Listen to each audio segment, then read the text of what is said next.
Et Jonas pria l'Éternel, son Dieu, des entrailles du poisson. Jonas 2:2. La prière de Jonas depuis les entrailles du poisson a été brève et poignante. Elle dépeint de manière saisissante l'horreur que le prophète a endurée. Du sein du Shéol j'ai crié. Les eaux m'ont environné jusqu'à l'âme, l'abîme m'a entouré. Les algues ont enveloppé ma tête. Les barres de la terre s'étaient fermées sur moi pour toujours. Pourquoi une telle expérience? Quel en était le but?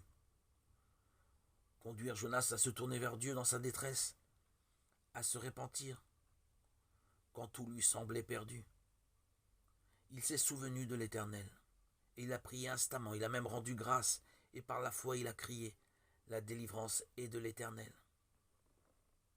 Dans ce lieu terrible, Jonas a été ramené à Dieu, rendu apte pour le grand travail que Dieu voulait lui faire accomplir.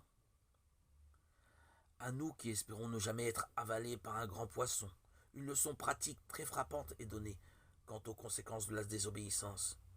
Le Seigneur utilise parfois des mesures extrêmes pour attirer l'attention de ses serviteurs qui s'égarent. Il est le Dieu souverain. Il n'est donc pas limité par des moyens d'action qui feraient uniquement appel à la logique, à la sensibilité humaine. Ce récit a un but plus important encore.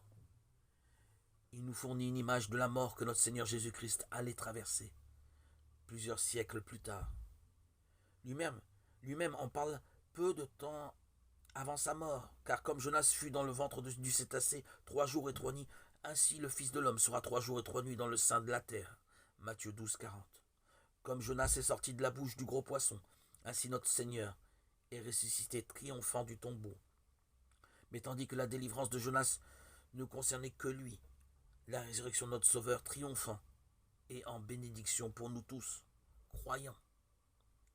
Jésus notre Seigneur a été livré pour nos fautes et a été ressuscité pour notre justification. Romains 4:25.